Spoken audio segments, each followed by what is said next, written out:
बंसी सेठ की किराने की दुकान पर बैठा झींगा दुकान के सामने वाली गली से लोगों को रास्ते पर आते जाते निहारता और मक्खियाँ मार रहा होता है। झींगा गल्ले से उठकर दुकान के अंदर जा फेयर एंड लवली क्रीम अपने चेहरे पर मलता है और दोबारा आकर गल्ले पर बैठ जाता है। प्रभु जी, अब तो किसी ग्राहक को भेज दो। सुबह के 6 बजे से बैठा हूँ, लेकिन अब तक एक ग्राहक भी नहीं है और न ही कोई मैना आई। झुमरी इतलाते हुए झींगा की दुकान पर आती है। क्या सेवा करूं? आप तो बड़े दिनों के बाद हमारी दुकान पर आई है। तू क्या मेरी सेवा करेगा? कल मैं तेरे बगल वाले कल्लू हलवाई की दुकान पर गई थी। उसने मुफ्त में मुझे शुद्ध खोए की मिठाई खिलाई। अरे क्या बात करती हैं आप? है? वो तो एक नंबर का बेईमान है? खोए में आलू मिक्स करके बेचता। रुक जाइए आप, मैं असली माल खिलाता हूँ। झींगा अपनी दुकान की भरनी से नान खटाई के बिस्कुट निकालकर झुमरी को देता है। झुमरी स्वाद लेकर बिस्कुट बड़े चाव से खाती है और झींगा प्यार भरी निगाहों से उसे देखता रहता है। बिस्कुट अच्छे हैं। अच्छा चल बता, कितने पैसे हुए? और एक नहाने का अच्छा वाला साबुन भी दे दे। अब ले झुमरी, मैं क्या तुझसे पैसे लूंगा?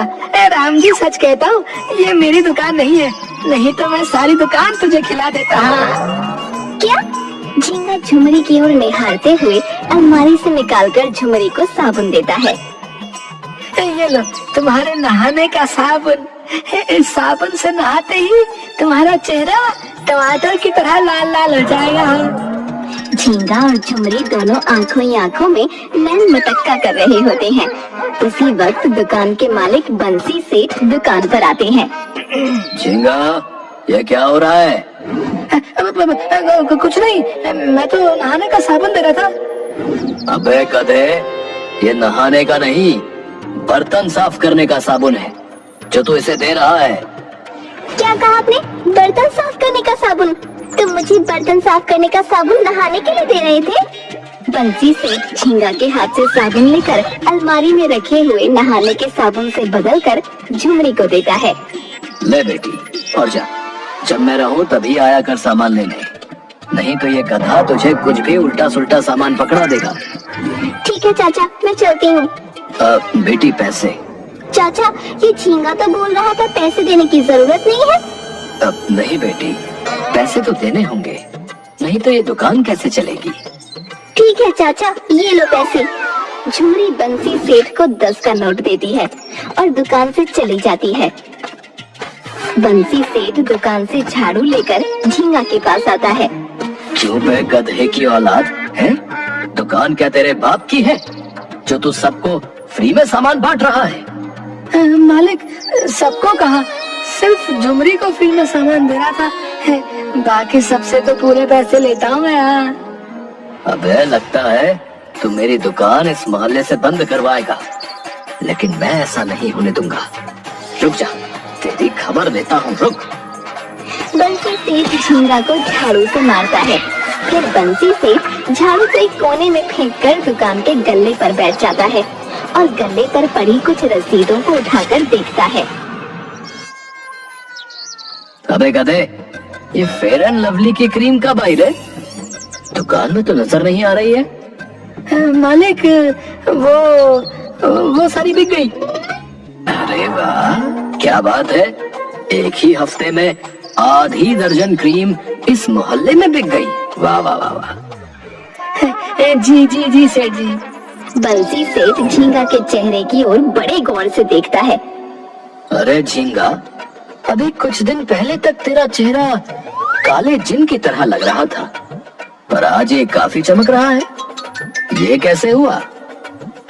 ये सब तो आप ही की वजह से हुआ है सेठ जी। ओह, अब समझा, क्रीम का इस्तेमाल यहाँ हो रहा है? बंसी सेठ दोबारा झाड़ू उठाकर झींगा की पिटाई करता है और झींगा खुद को बचाने के लिए वहाँ से भाग जाता है। दूसरी तरफ दुकान के बाहर कल्लू हलवाई, जो झुमरी को बहुत पसंद करता था। कहो झुमरी, ले लिया साबुन? वैसे तुम्हें साबुन की क्या जरूरत है? तुम तो ऐसे ही परी हो। तुम्हें राज की एक बात बताऊं, ये परी रात को 12 बजे उल्टे पैरों वाली चुड़ैल बन जाती है। अब ये बात कितनी सच है, ये देखने के लिए तो मुझे रात के 12 बजे तुम्हारे पास आना होगा। बोलो कब आ जाऊं? आज रात को आ जाऊं? अरे मेरी पूरी बात तो सुन लो। चुड़ैल बनने के बाद आसपास जो भी इंसान होता है ना, ये चुड़ैल उसे खा लेती है।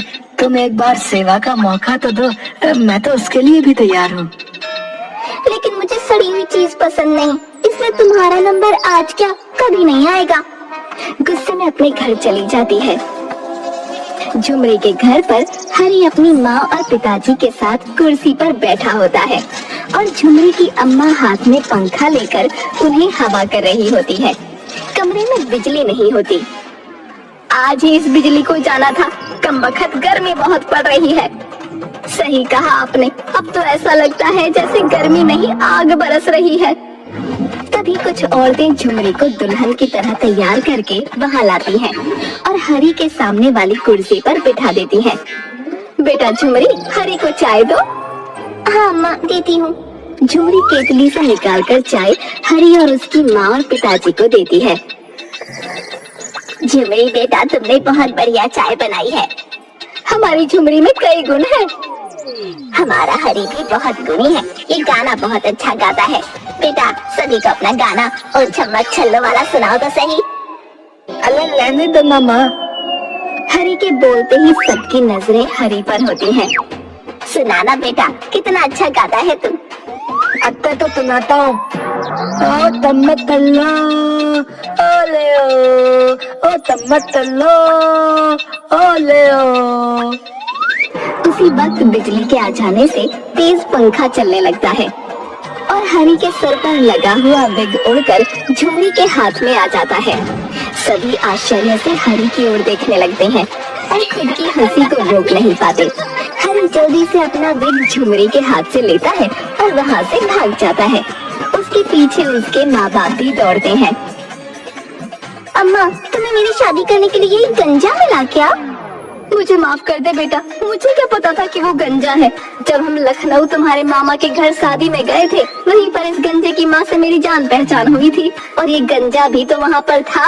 तभी कल्लू हलवाई झुमरी के घर आता है। कल्लू झुमरी और उसकी अम्मा की सारी बातें सुन लेता है।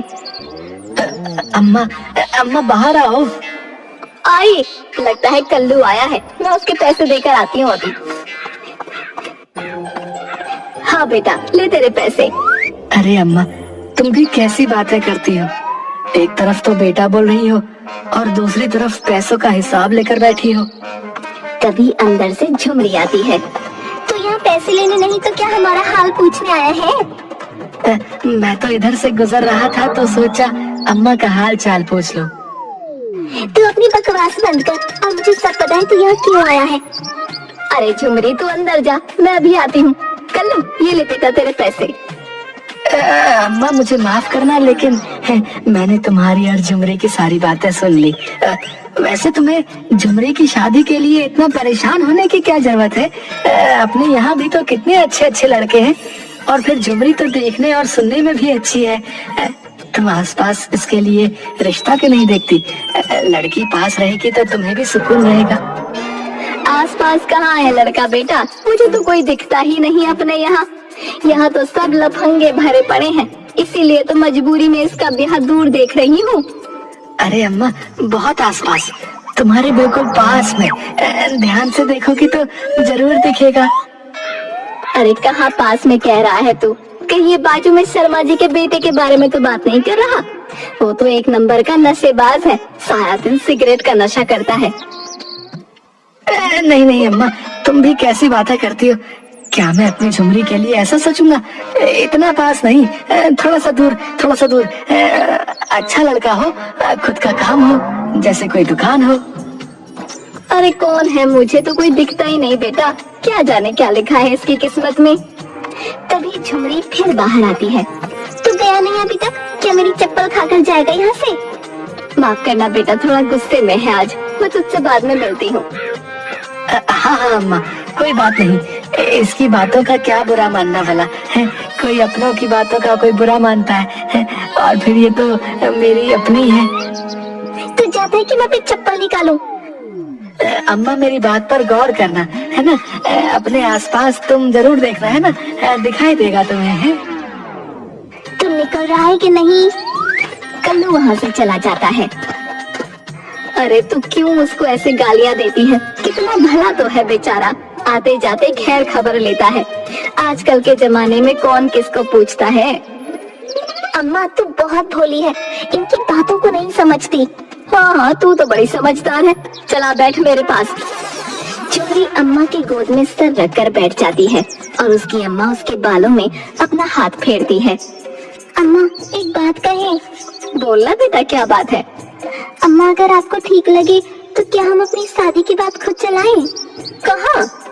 नीचे गली में वो बंसी की जो दुकान है ना, वहाँ। झुमरी की अम्मा आगे कुछ भी नहीं सुनती और बीच में ही बोल पड़ती है। वो बंसी सेठ है, तेरा दिमाग ठिकाने पर है? वो तेरे पिता की उम्र का है और तू उससे शादी की बात करना चाहती है? अम्मा मुझे मेरी बात तो पूरी करने दो, बीच में ही बोल पड़ी। मैं उस मोटे बंसी सेठ की बात नहीं कर रही, बल्कि उसकी दुकान पर काम करने वाले झींगा के बारे में बात कर रही हूँ। वो काला कलूटा झींगा? तेरी मत मारी गई है। तू कहाँ हूर जैसी और वो कहाँ काला शैतान। और तो और तेरे बाबा तुझे जान से मार देंगे। झुमरी की अम्मा गुस्से में बाहर चली जाती है। तभी झुमरी के मोबाइल पर झींगा का फोन आता है। झुमरी फोन उठाती है। कैसी है आप? ठीक हूँ। लगता है मूड खराब है। अम्मा ने कुछ कहा क्या? और बाबा हमारी शादी के लिए मान तो गए ना? नहीं, अम्मा ने साफ इनकार कर दिया और बाबा से बात करने की तो मेरी हिम्मत ही नहीं है। तुम्हें तो पता है ना कितना गुस्सा करते हैं। देखो झुमरी, तुम परेशान मत हो। हाँ, अभी भी हमारे पास एक और रास्ता है। हम दोनों भागकर दिल्ली चलते हैं। वहाँ मेरे एक पुराने रिश्ते के चाचा रहते हैं। कुछ दिन हम दोनों उनके घर रह लेंगे और फिर अपना खुद का अलग घर ले लेंगे। तुम सच कह रहे हो? मुझे बताओ ना कब भागना है। मेरा बचपन से सपना था किसी के साथ भागकर शादी करूंगी और अब लगता है कि वो सपना सच में पूरा हो जाएगा। अरे वाह, फिर तो तुम्हारा सपना भी पूरा हो जाएगा। लेकिन हमें कुछ पैसों की जरूरत पड़ेगी। क्या तुम्हारे पास कुछ पैसे हैं? हाँ है ना, अम्मा ने आज सुबह ही मुझे मार्केट से सब्जी लाने के लिए 200 रुपए दिए थे। वो पैसे भी है मेरे पास। हट पगली, 200 रुपए में क्या होता है? मेरे कहने का मतलब है हमें 1-2 लाख रुपए की जरूरत पड़ेगी। उतने तो नहीं है। अच्छा, कुछ जेवर है? हाँ बहुत है, मेरे भी है और अम्मा के भी। सब लॉकर में बंद है और चाबी अम्मा के बेड पर सिरहाने रहती है। तो चाबी चुरा लो और सारे जेवर एक बैग में भरकर मुझे अपने घर के पीछे आज रात में मिलना। ठीक है। चलो अब फोन रखता हूँ, रात को मिलेंगे। रात के अंधेरे में झुमरी अपनी अम्मा और बाबा के कमरे में जाती है। अपनी अम्मा के तकिए के नीचे से चाबी लेकर तिजोरी से सारे जेवर बैग में भर के फिर कमरे से बाहर आ जाती है। अचानक झुमरी के बाबा की नींद खुल जाती है। अपने कमरे का दरवाजा खुला देखकर बाहर आते हैं। अंधेरे में झींगा कंबल ओढ़ झुमरी के घर के पास आता है। झुमरी के बाबा कमरे की खिड़की से बाहर देखते हैं और उनकी नजर गली में झींगा पर पड़ती है। वो घर के नीचे आते हैं, लेकिन उन्हें वहाँ कोई नहीं मिलता क्योंकि झींगा और झुमरी दोनों घर के पीछे चले जाते हैं। कि क्या चोरों की तरह आए हो? तो क्या झुमरीन खान बन के आता है? लगता है तेरे अब्बा ने मुझे देख लिया है। जल्दी यहाँ से निकलना होगा। ला, जल्दी से ये जेवरों का थैला मुझे दे दे। नहीं, चलो पहले यहाँ से भागते हैं, फिर मैं तुम्हें आगे चलकर ये थैला दे दूंगी। अरे जितना कह रहा हूँ उतना कर। हाँ। तुम ये कैसी बातें कर रहे हो? झींगा अपनी जेब से चाकू निकालकर झुमरी की गर्दन पर रख देता है। चल अब जल्दी से ये जेवरों का थैला मुझे दे दे, वरना ये चाकू तेरी गर्दन पर चल जाएगा और तू यहीं पर ढेर हो जाएगी। हे भगवान, तुम ये क्या कर रहे हो? मैंने तुम पर विश्वास किया था और तुम मुझे धोखा दे रहे थे। तुम्हें तो नरक में भी जगह नहीं मिलेगी। झुमरू जबरन झींगा के हाथ से चाकू छीन लेती है और झींगा के पिछवाड़े दम पर चाकू घोंप देती है। उसी वक्त गली की सारी लाइटें जल जाती हैं। चारों ओर से लोग झींगा को घेर कर झींगा की खूब पिटाई करते हैं। झुमरी के एक हाथ में थैला होता है और दूसरे हाथ में चाकू। लोग झींगा को अधमरा छोड़कर धीरे धीरे झुमरी के पास आते हैं। वाह बेटी, आज तो हाथ की सफाई अच्छी हो गई। हाँ, हाथ की सफाई? हाँ, तुमने कमाल कर दिया, एक चोर को मार गिराया। हाँ, कई महीनों से इस मोहल्ले में चोरियां हो रही थी, लेकिन कोई इस चोर को पकड़ नहीं पाया। आज झुमरी की वजह से ये हमारे कब्जे में है। झुमरी के बाबा भी वहाँ आ जाते हैं और झुमरी को अपने गले से लगा लेते हैं और कहते हैं, बेटी हो तो ऐसी। बेटा, मैंने हमेशा तुम्हारे साथ सख्त व्यवहार किया, लेकिन मैं तुमसे सच में बहुत प्यार करता हूँ। झुमरी कुछ भी नहीं बोलती और अपने बाबा के गले से जोर से लिपट जाती है। वो हमेशा से अपने बाबा के गले इसी तरह लिपटना चाहती थी, लेकिन उनका सख्त व्यवहार उसे हमेशा उनसे दूर ही रखता था। दूसरे दिन झुमरी कल्लू हलवाई की दुकान पर जाती है। मुझे माफ कर दो कल्लू, मैंने तुम्हें गलत समझा। कोई बात नहीं, मैं हमेशा से तुम्हें उस दुष्ट झींगा से बचाना चाहता था, क्योंकि मैं उसकी फितरत को अच्छी तरह से जानता था। तुम्हें बताना भी चाहा, लेकिन तुम उससे सच्चा प्यार करती थी। अगर मैं तुम्हें कुछ भी बताता तो तुम्हें मुझ पर यकीन नहीं होता। तुम सच कह रहे हो कल्लू, झींगा के प्यार में मैं अंधी हो चुकी थी, जबकि वो तो सिर्फ मेरे पैसों से प्यार करता था, मुझसे नहीं। अगर कल रात अम्मा के जेवर चुरा लिए होते और झींगा के साथ भाग गई होती तो आज मेरी हालत क्या ही होती। मैं झींगा की नीयत जानता था और मुझ पर विश्वास करने के लिए तुम्हारा बहुत बहुत शुक्रिया। शुक्रिया तो तुम्हारा, मैं तुम्हारा एहसान जिंदगी भर नहीं भूलूंगी। ये सब छोड़ो, आगे तुमने क्या सोचा है? कुछ नहीं, जहाँ अम्मा बाबा चाहेंगे मैं वहीं शादी करूंगी। बस झुमरी, मेरी एक बात हमेशा याद रखना कि चाहे जो भी हो जाए, कभी किसी को ये मत बताना कि तुम झींगा के साथ भागने वाली थी। अगर मैंने ये बात छुपाई तो पूरी जिंदगी इस बात का अफसोस होगा कि मैं अपने अम्मा बाबा से झूठ बोल रही हूँ। लेकिन इस बात की खुशी तुम्हें ज्यादा होनी चाहिए कि तुम अपने बाबा के गले लगी, जो तुम हमेशा से चाहती थी। तुम्हें कैसे पता? ये सब छोड़ दो कि मुझे कैसे पता। बस आज तुम्हें जो खुशी मिली है उसे पूरी जिंदगी संभाल कर रखना, और हमेशा याद रखना कि कभी कभी एक छोटा सा झूठ हमारी पूरी दुनिया बसा भी सकता है।